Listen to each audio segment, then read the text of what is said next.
समस्त क्लेशों का मुंचन हो जाता है, मंथन हो जाता है, मरण हो जाता है, सारे पाप मर जाते हैं। और वैकुंठ प्राप्त हो जाता है। वैकुंठ का मतलब है समस्त कुंठाओं से मुक्ति हो जाती है।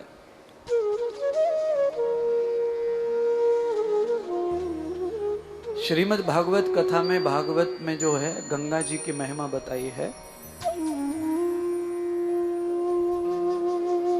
उसमें कहा है गंगा गंगे तियो ब्रूयात। वैसे अभिषेक के समय पंडित जी रोज श्लोक बोलते हैं भागवत का।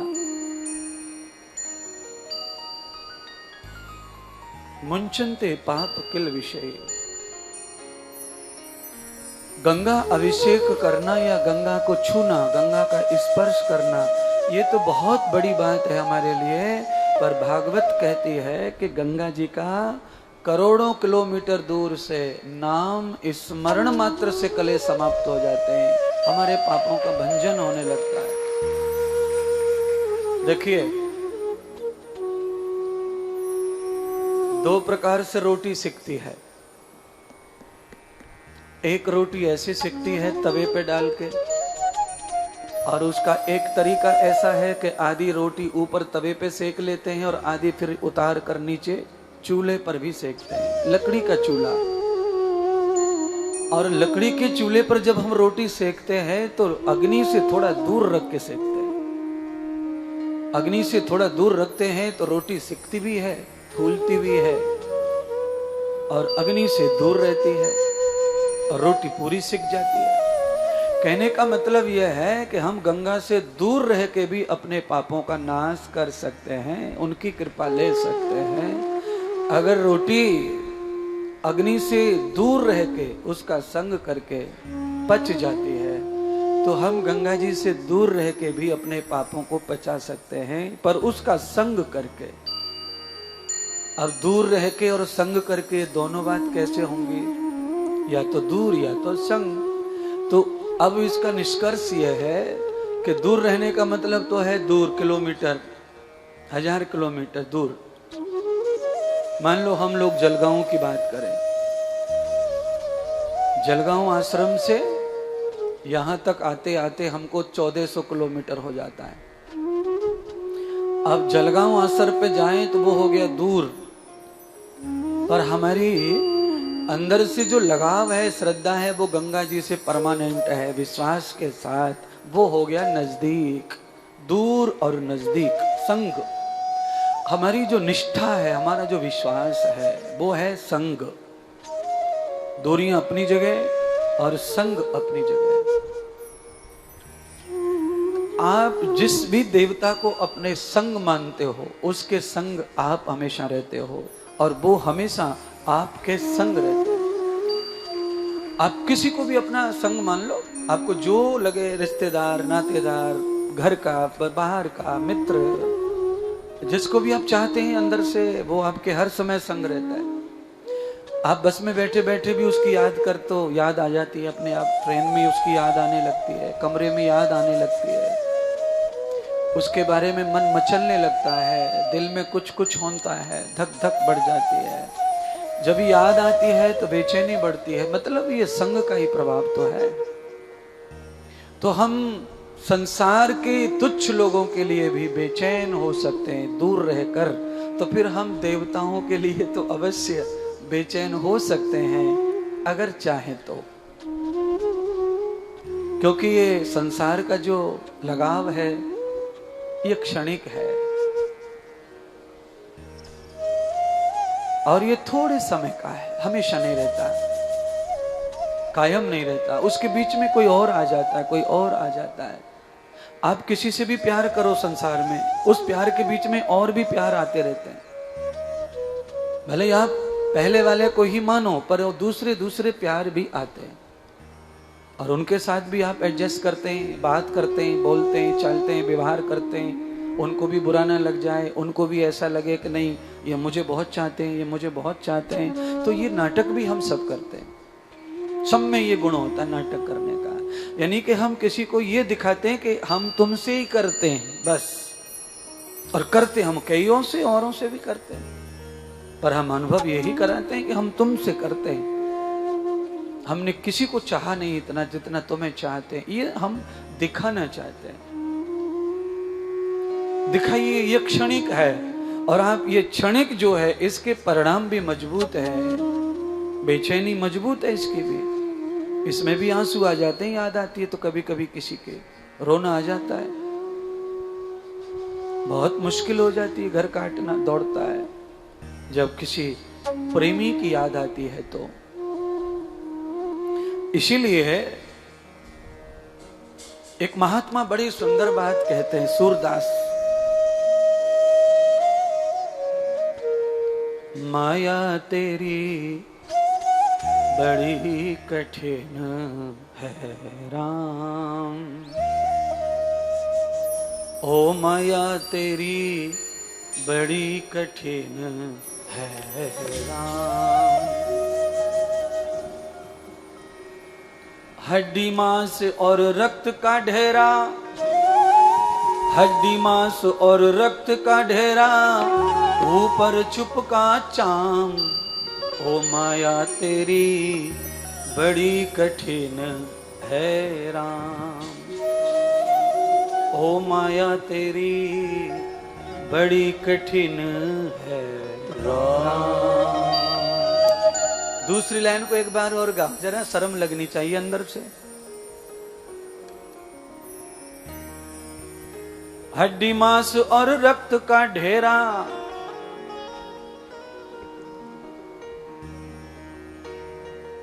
शीशा में देख देख के कैसे कैसे इतरा मैं भी गर्दन को यूं यूं हिला के देखूं बालन को कि एकदम झन्नाटेदार लग रहे कि नहीं लग रहे।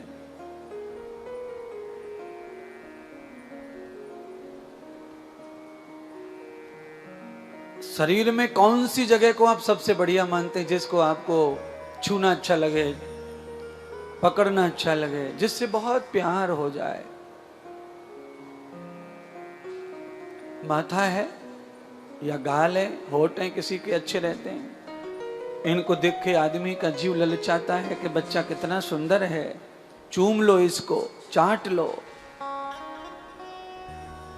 पर ये सूरदास क्या कह रहे हैं, जरा सुनो तो सही। सूरदास कह रहे हैं हड्डी मांस का रक्त का ढेरा, हड्डी मांस और रक्त का ढेर है, उसके ऊपर भगवान ने क्या चालाकी की है, एक चमड़ी लपेट दी है, उस पे लिपटा चाम।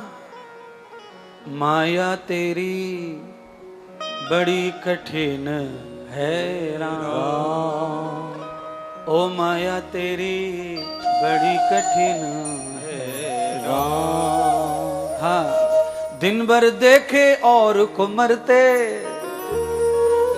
दिन भर देखे और को मरते, देखो सुबह और शाम, फिर भी महल बनाता बैठा, करना चाहे यहाँ विश्राम।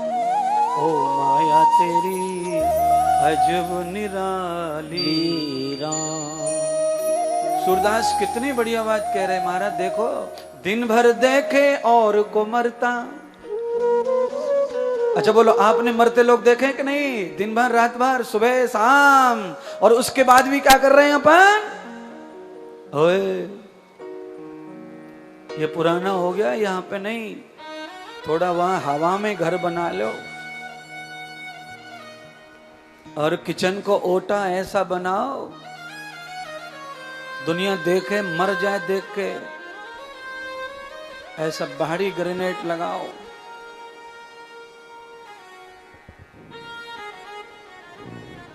जग में देखे और को मरता, देखो सुबह और शाम, फिर भी महल बनाता बैठे, पाना चाहे यहाँ विश्राम। ओ माया तेरी बड़ी कठिन है राम, हाड़ मांस और रक्त का ढेरा, ऊपर चुपका चाम। ओ माया तेरी बड़ी कठिन है राम।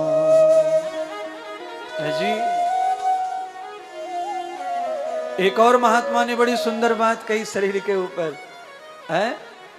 कैसी बात कही? कहा मांस मांझ और पीहू का पेटी, मांस मांस और पीहू की पेटी। पीहू माने मवाद। शरीर के कई अंग तो ऐसे हैं जिसमें 24 घंटे मवाद बहता है, फिर भी लोग इठला रहे, मर जा रहे हैं। शरीर के अंग कई ऐसे हैं जिसमें हर समय मवाद बहता रहता है। कई महर्षियों ने तो उस शरीर को नरक का द्वार कहा है।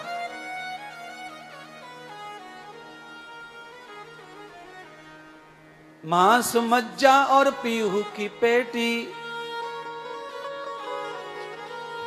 कोई कहे बेटा को कहे बेटी। उसी पेटी के दो नाम हैं, बेटा और बेटी। माया तेरी बड़ी कठिन है राम।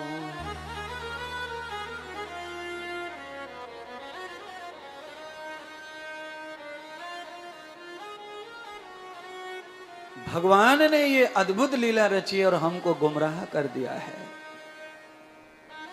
फंसाया किसने है? भगवान ने ही फंसाया है। भागवत में एक कथा आती है कि पहले भगवान ने अपनी पत्नी लक्ष्मी को कहा कि जाओ समुद्र में डूब जाओ, क्योंकि ये दुनिया तभी चुप बैठेगी, तुम जब तक दिखोगी ये दुनिया काम काज छोड़ेगी और तुम्हारे पीछे भागेगी। माया माया, लक्ष्मी लक्ष्मी, पैसा पैसा, और ये दुनिया बावड़ी हो गई है। मेरा भजन भजन सब भूल गए तुम्हारे चक्कर में, इसलिए तुम समुद्र में डूबो। तो भगवान अदिति नारायण ने लक्ष्मी को समुद्र में डुबा दिया और थोड़े दिन के बाद में फिर एक लीला कर दी। क्या लीला कर दी? अब निकल के आओ समुद्र से। तो लक्ष्मी कहने लगी मैं कैसे निकलूं? अब मैं निकलूं कैसे? मैं ना निकल सकती, तो क्या करें? तो भगवान ने फिर देवताओं को बुलाया, राक्षसों को भी मदद ले लिया, दुष्टों की भी मदद ली, देखो पापियों की भी मदद ली भगवान ने, और समुद्र मंथन करवा दिया और लक्ष्मी को पा लिया। अच्छा, लक्ष्मी पाने के लिए मेहनत किसकी थी? उसमें विष्णु की मेहनत थी क्या? हमें और तुम्हें काम पे लगा दिया, अच्छे और बुरे लोगों को लगा दिया कि खुदाई करो, मंथन करो। और लक्ष्मी निकली तो अपनी माया से शंकर को, ब्रह्मा को, दुर्वासा, इंद्र सबको फेल करवा दिया और पति के रूप में खुद कोई पास करवा के माला पहन के फिर पत्नी बना लिया।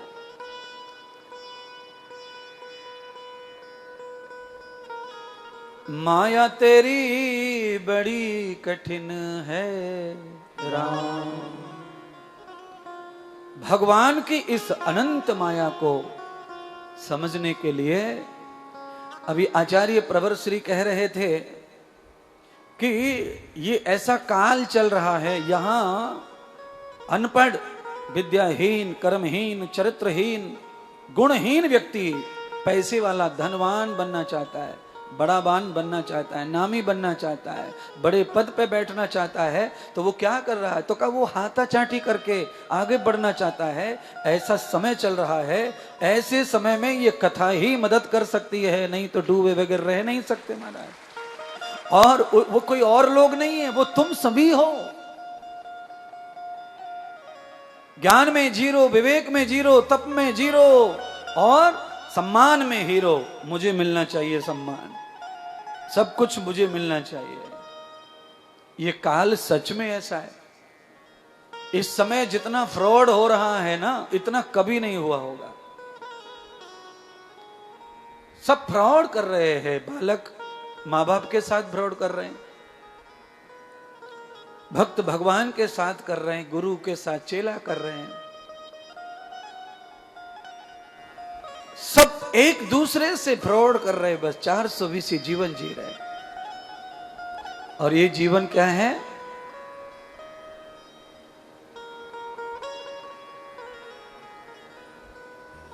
यही कठिन माया का जीवन है। और इस मायावी जीवन को कैसे काटें? तो भगवान सुखदेव जी का जब जन्म हुआ तब भगवान विष्णु ने स्वयं बताया कि भाई देखो, तुम मेरी माया की वजह से नहीं आ रहे, धरती पर प्रकट नहीं हो रहे हो, और 12 साल लगा दी तुमने पेट में पर बाहर नहीं आ रहे, और 9 महीने कोई रहना नहीं चाहता गर्भ में मलमूत्र में, और तुम 12 साल से पड़े हो। तो भगवान शिव कहते हैं कि मलमूत्र अच्छा है तुम्हारी माया से, मलमूत्र में रहकर कम से कम तुम्हारा ध्यान हो रहा है, कुछ हो रहा है। बाहर निकलेंगे नहा धुला कर क्रीम पाउडर लगा करके बिस्तर में डाल देंगे, कोई झूला झुलाएंगे, कोई चुम्मा लेंगे, कोई कुछ करेंगे, और फिर हम जो तुम्हारा भजन नहीं करेंगे हम फंस जाएंगे। और हमारा जाना सार्थक तभी होगा जब हम तुम्हारा भजन करें, ध्यान करें, कथा करें। तो भगवान विष्णु ने जब कहा सुखदेव जी से, मेरी माया तुमको नहीं सताएगी, क्यों? क्योंकि तुम मेरी कथा गाओगे।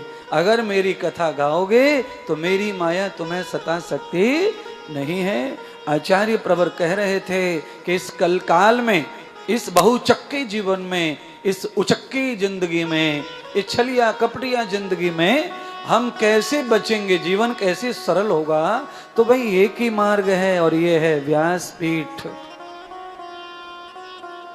गुरु, संत, सत्संग। जो भगवान की इस परम पावन कथा से जुड़ा हुआ है वो माया से बचा रहेगा। और सुनो बंधुओं, चैलेंज के साथ ये बात कही जा रही है, जब तक इस पंडाल में कथा चलती है तब तक माया सताती किसी को भी नहीं है।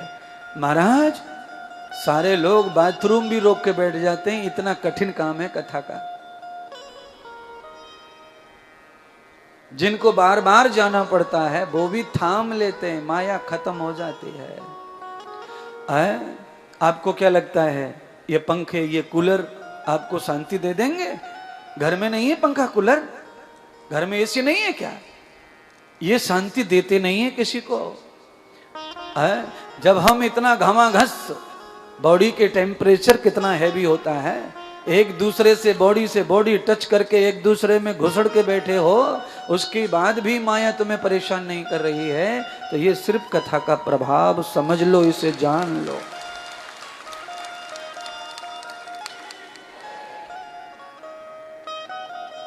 तनक सी देर कथा बंद करने दो, माया ऐसी चढ़ बैठेगी, आपके अंदर से बाहर निकल पड़ेगी माया, बोलेगी देख मैं आ गया, घुस गई और निकल रही हूं, रोक ले। बचर बचर बचर बचर बचर बचर 5 मिनट कथा बंद होने दो, माइक खराब हो जाए या लाइट चली जाए, उसके बाद पांडाल का हाल देखो, कैसी कैसी फिल्म चले, कैसी कैसी बतरामण, कैसे कैसे काम शुरू हो जाए। अरे भैया ऐसा कह रहे, ये 1.5 घंटा से तू बैठा है, जरा उधर खिसक जा, इधर खिसक जा, कब से घुसड़ के बैठी है, मुझ में घुटना जम गया, मेरे निशान बन गया है। और जब से कथा चल रही थी घुटना कमर में लगा था, कोई बोल नहीं रहा था, जैसे ही टाइम मिला माया प्रकट हुई, घुटना दिखा और दर्द दिखा और ताहिना दिखा, उल्हाना दिखा। ये सब माया के कारण है महाराज।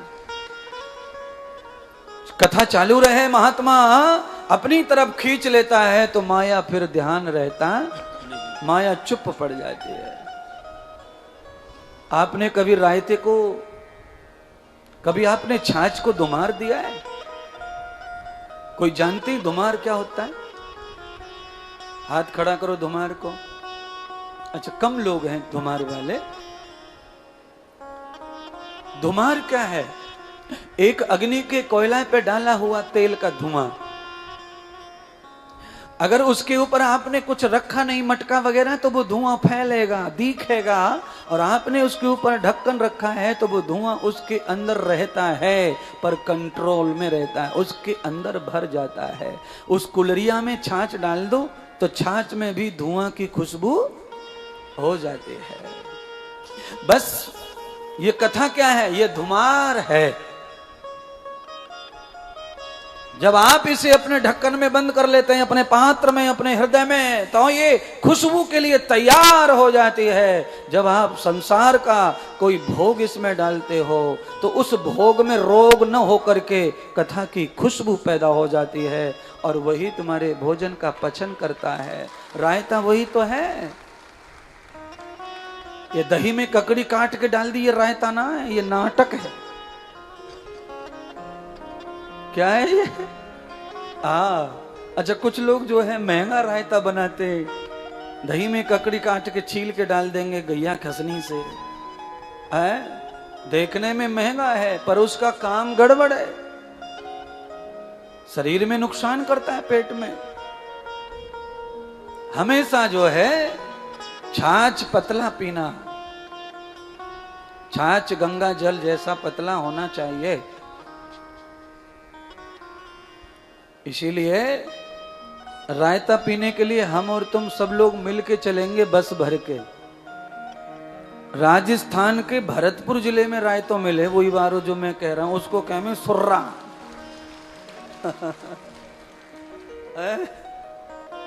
बूंदी के लडुआ की दावत के पीछे मिले, सब पेट भर के डकार मारे, तब पीछे आवे परोसवे वारो, हाँ जी रायतो, हाँ जी रायतो।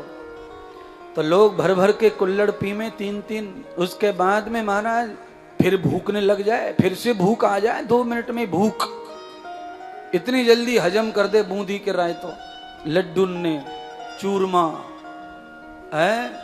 भरतपुर के लोग इस समय टीवी पर बैठे होंगे, सुन रहे होंगे, तो कितने खुश हो रहे होंगे महाराज। भरतपुर के मच्छर मसूरे तुमने रायतो मसूर कर दियो।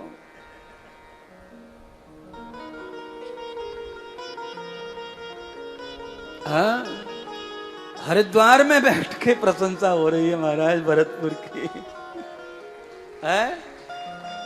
चलो भाई, भरतपुर नहीं जाने देंगे तुमको, किशोरी राधा धाम वृंदावन में ही रायता पिलाएंगे बना के एक बार।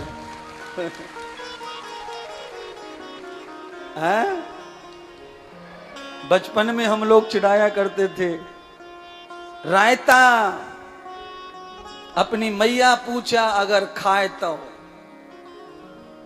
एक दूसरे को बोला करते थे बच्चों को, रायतो अपनी मैया को पूछ ले अगर खाए तो। इसीलिए लौट के आओ माया की कथा में। माया तेरी बड़ी कठिन है राम, हाड़ मांस और रक्त का पिंडा, अरे ऊपर चढ़ा है चाम, माया तेरी बड़ी कठिन है राम। कितना प्यार करती दुनिया एक दूसरे के शरीर से, और शरीर में ये चमड़ी का एक कागज सा पट्टा हटाते से ही चमड़ी ऐसी है कि वाह उल्टी आ जाए, कहीं से खोद लो इसको। अच्छा, मुश्किल यह है कि पूरे शरीर में कहीं पर भी कुछ अच्छा नहीं है, पूरी बॉडी में सब गड़बड़ है, और ये चमड़ी की वजह से इतना महंगा शरीर हो गया है कि क्या कहने वाला है। कितना भी बढ़िया घर बना हो, कितना भी बढ़िया घर बना हो, कितनी भी सुंदर डिजाइन बनी हो, पर जब तक ऊपर से प्लास्टर नहीं होता घर बिल्कुल भी चोखो दिखे। हाँ, तो ये चमड़ी क्या है? ये प्लास्टर है। गीता में चमड़ी को क्या कहा है मालूम है आपको? चमड़ी को गीता में वस्त्र कहा, वासांस्र जीर्णानि यथा विहाय।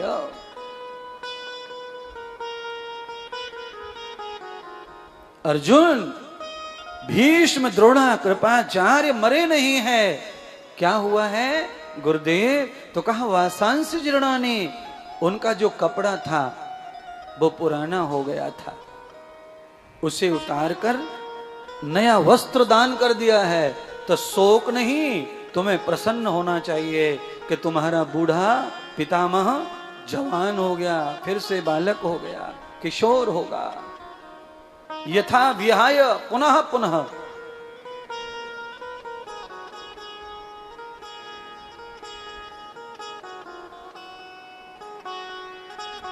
तो अजब ये चीज है महाराज।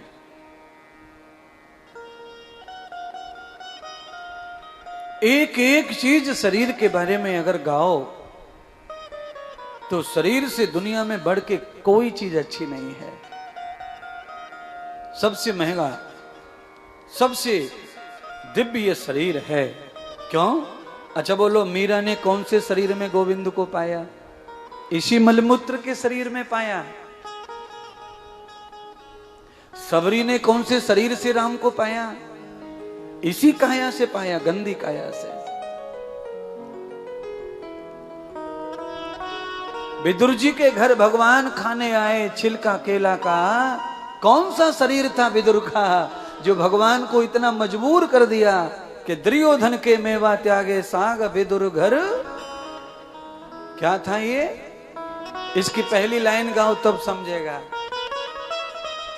सबसे ऊंची प्रेम, बस ये था विदुर जी के पास।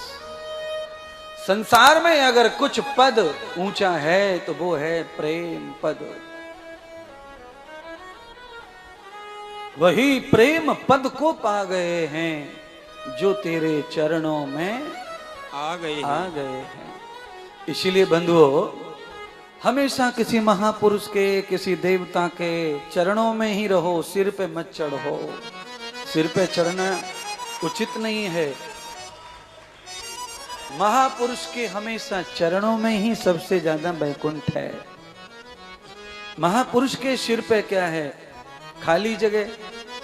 सिर पे बैठ जाओगे तो सब खाली खाली दिखेगा दुनियादारी, और चरणों में बैठ जाओगे तो सारा जगत भरा हुआ दिखेगा, सब दुनिया बड़ी बड़ी दिखेगी तुमको।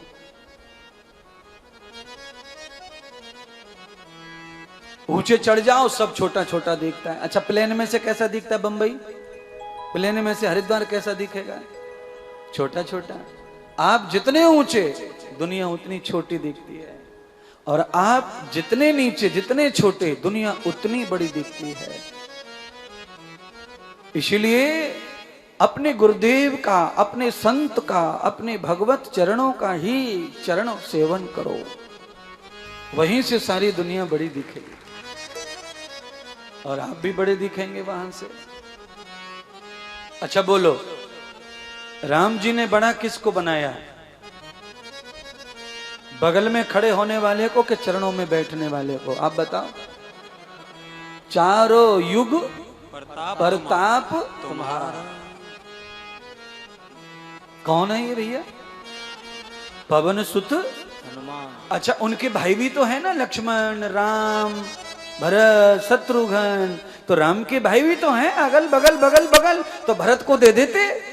भरत को भी पदवी दी उन्होंने, संत की दी, पर तू संत है। लक्ष्मण को पदवी दी, तू सेवक है। शत्रुघ्न को पदवी दी, तू शत्रुओं को नाश करने वाला है। पर हनुमान जी को क्या दी पदवी? चारों युग प्रताप तुम्हारा। क्यों भाई ये पदवी क्यों मिली हनुमान जी को? बोलो ना, जोर से बोलो। हाँ भाई, हनुमान जी इस मामले में बहुत कल बुद्धिमान थे, और इसीलिए उनके बारे में कहा है ज्ञान गुण सागर। ज्ञान गुण, कुछ लोग ज्ञान का सागर होते हैं, गुण एक भी नहीं है। कई लोगों ने तो ट्रिपल पीएचडी कर रखी है, प्रोफेसर लोगों ने ट्रिपल 3 पीएचडी कर रखी है, और बट की भूसी आता नहीं है। तमाकू चबाते रहते हैं, दाढ़ में धर के तमाकू खाते रहते हैं, सिगरेट पीते रहते हैं, और डबल पीएचडी कर रखी है। उनको ये भी ना पता कि सिगरेट से क्या होता है। तो क्या भाड़ है पीएचडी? इसीलिए हनुमान के साथ में ज्ञान के पीछे जो लगाया है वो जरूरी है। क्या है वो? ज्ञान गुण सागर। ये आवश्यक है। ज्ञानी करोड़ों है महाराज।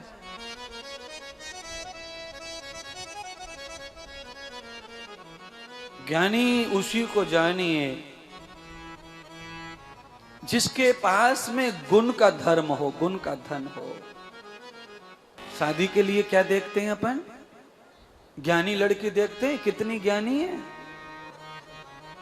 हाँ, लड़की जब अपने बारे में कुछ बताती नहीं है तो अपन गुपचुप पंडित जी को पूछने जाते हैं, पंडित जी ये देखो, ये तारीख है छोरी की जन्म की, फलानो दिन है, फलानो ग्रह, यह देख के बताओ कि छोरी में कछु गुण फुन है कि ना है।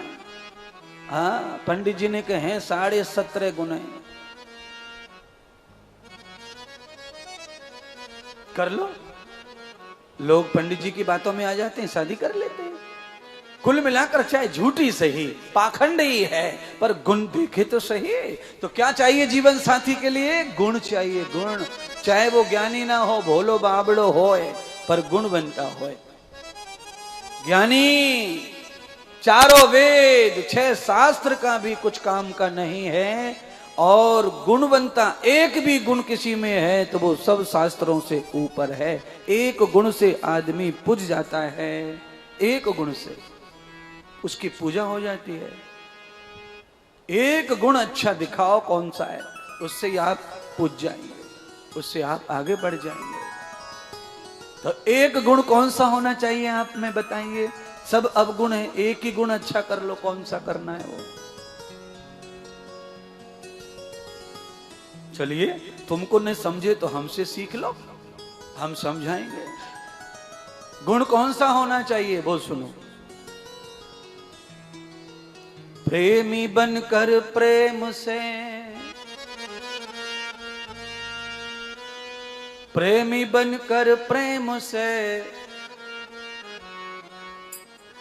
और तू झाड़ू रोज लगाया कर।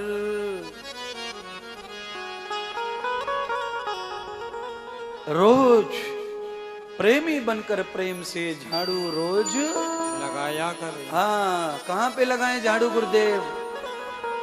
मन मंदिर में गाफिल होकर दर्शन नित नित पाया कर। मन मंदिर में गाफिल, गाफिल थोड़ा उर्दू का शब्द है ये।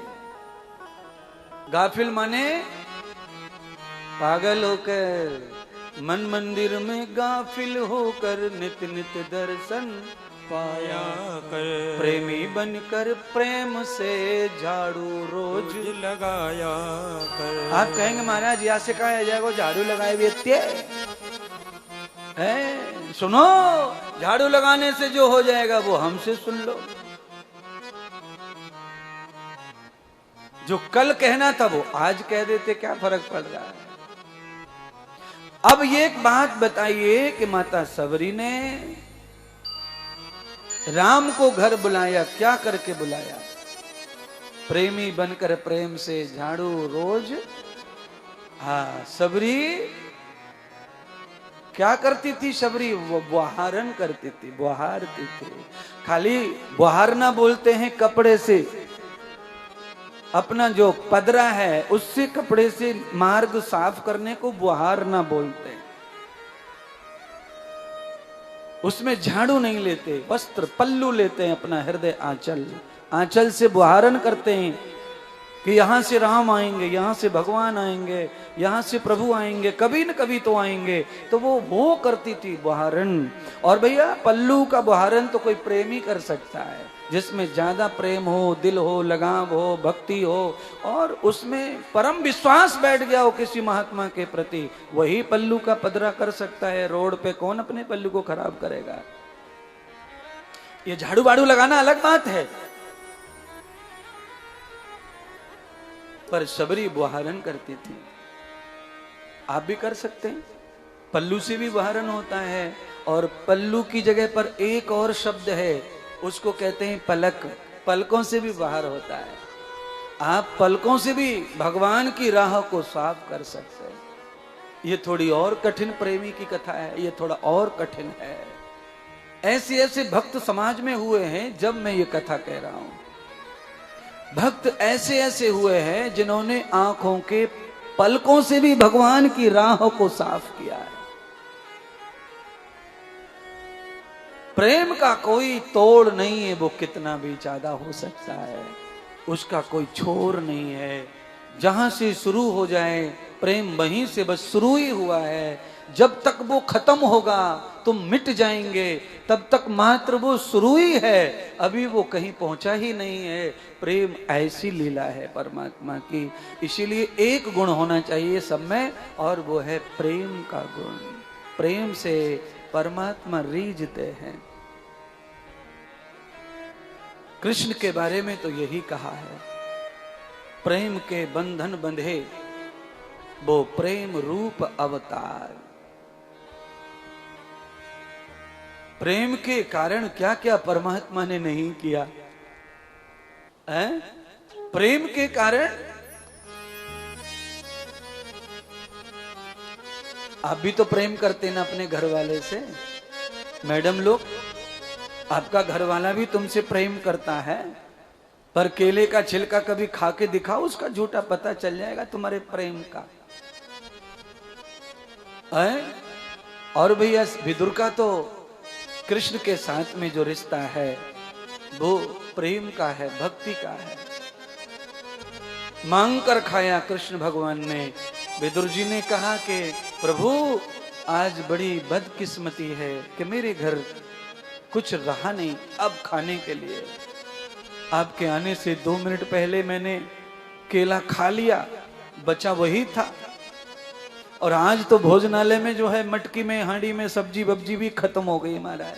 आप पहली बार आए थे तो बथुआ मिल गया था, अब तो बथुआ भी ना, अब क्या करें। तो विदुर जी छुपा रहे थे केले के छिलके को, तो भगवान ने छुपा हुआ केले का छिलका हाथ में लिया, और सुदामा भी छुपा रहे थे तो भगवान ने उसके भी हाथ से छुपा हुआ तंदुल लिया। तो भगवान की तो ये लीला है महाराज, तो प्रेम के बस में है परमात्मा। इसीलिए एक भजन गाते हुए कथा को आगे बढ़ाते हैं। प्रेम की बात जमाने से निराली देखी, प्रेम से फल फूलती हुई हर एक डाली देखी। प्रेम इंसान को हैवान बना देता है, प्रेम इंसान को शैतान बना देता है। प्रेम इंसान की पहचान करा देता है, प्रेम पत्थर को भी भगवान बना देता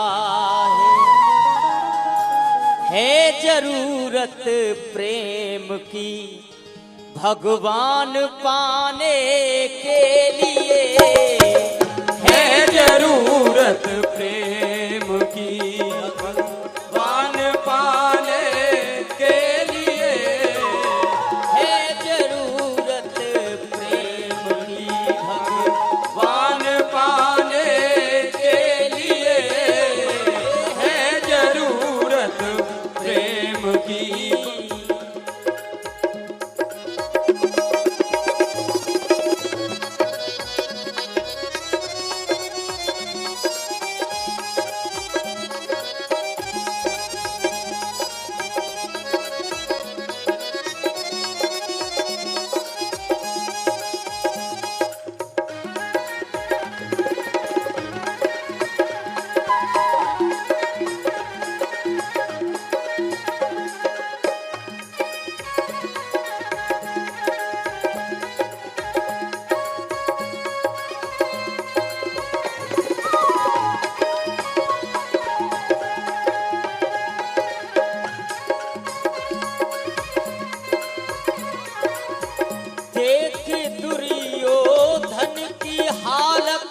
भोजन न खाया श्याम ने, देखी दुर्योधन की हालत, भोजन न खाया श्याम ने, देखी दुर्योधन की हालत, भोजन न खाया श्याम ने, देखी दुर्योधन की हालत, भोजन न खाया श्याम ने।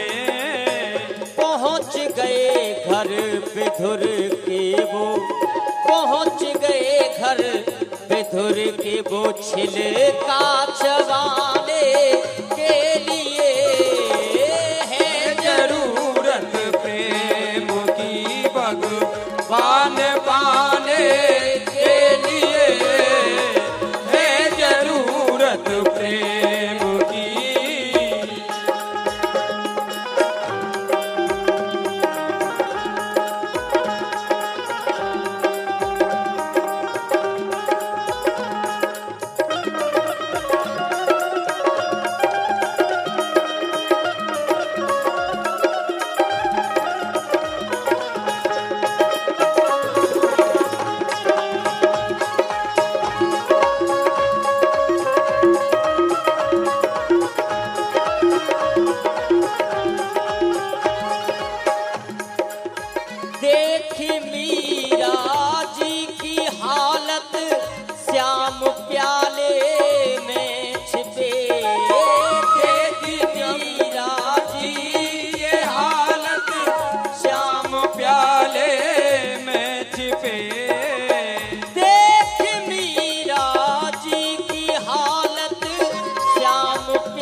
अमृत कर दिया तब, विष को अमृत कर दिया तब, जान बचा